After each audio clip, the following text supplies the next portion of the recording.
കാറുകൾ ഇത് പ്രതീക്ഷിക്കാത്തൊരു സ്ഥലമായിരുന്നു അല്ലേ?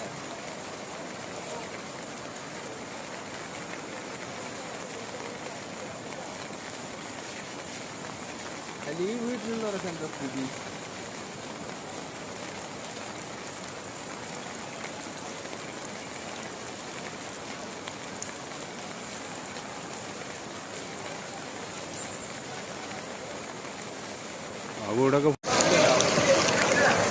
അസ്സലാമു അലൈക്കും വറഹ്മത്തുള്ളാഹി. ഇതിപ്പോൾ നമ്മളെ ചൂരൽമല ഹൈസ്കൂളിൻ്റെ അടുത്തുള്ളൊരു കാഴ്ചയാണ് ഈ കാണുന്നത്. അപ്പോൾ നമുക്കിവിടെ കണ്ടാൽ മനസ്സിലാവും ഇവിടെ വെള്ളം വന്ന ലെവൽ എന്താണ്, എന്തൊക്കെയാണ്, ഇപ്പോൾ ഏതാണ്ടൊക്കെ ഒരു രൂപം ഇത് കണ്ടാൽ മനസ്സിലാവും. ഇവിടെ ബ്ലോക്ക് ആയതുകൊണ്ടാണ്, ഇവിടെയും മരങ്ങൾ, ഇത്രയും മരങ്ങൾ വന്ന് ബ്ലോക്ക് ആയതുകൊണ്ടാണ് ഈ ഒരു അവസ്ഥയിലെങ്കിലും ഇവിടെ പിടിച്ചു നിൽക്കാൻ പറ്റിയത്.